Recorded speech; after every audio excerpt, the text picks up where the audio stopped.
Delivery time దగ్గర పడే కొద్దీ చాలామందికి భయం వేస్తూ ఉంటుంది. నాకు ఎట్లా అవుతుందో డెలివరీ అని చెప్పి ప్రతి ఒక్కళ్ళు భయపడతాం. నేను కూడా చాలా భయపడ్డాను first time and second time.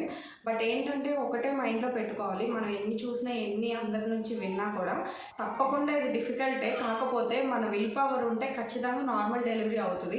Normal delivery అనేది అందరికీ అవుతుంది. ఇది వీళ్ళకి అవ్వదు, వీళ్ళు లావుగా ఉన్నారు, సన్నగా ఉన్నారు, అట్లా ఏమి ఉండదు. బట్ ఏంటంటే మనం విల్ పవర్ ముందు నుంచే మనం మైండ్ని అంతా ప్రిపేర్ చేసుకోవాలి భయపడకుండా. ఎందుకంటే మనతో పాటు చాలామంది ఇవన్నీ ఫేస్ చేస్తున్నారు. రెండోది ఏంటంటే ఒకప్పుడు మెడికల్గా ఫెసిలిటీస్ కానీ ఏమీ లేవు. ఇప్పుడు మనం ఎంత చిన్న హాస్పిటల్ అయినా సరే అన్ని ఫెసిలిటీస్ ఉంటున్నాయి.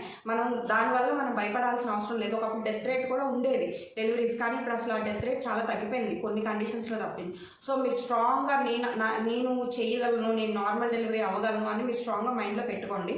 ఆ కండిషన్స్లో ఏమైనా అవ్వకపోతే అది మనం ఏం చేయలేం. మనం విల్ పవర్ స్ట్రాంగ్గా పెట్టుకుంటే ఖచ్చితంగా నార్మల్ డెలివరీ అవుతుంది.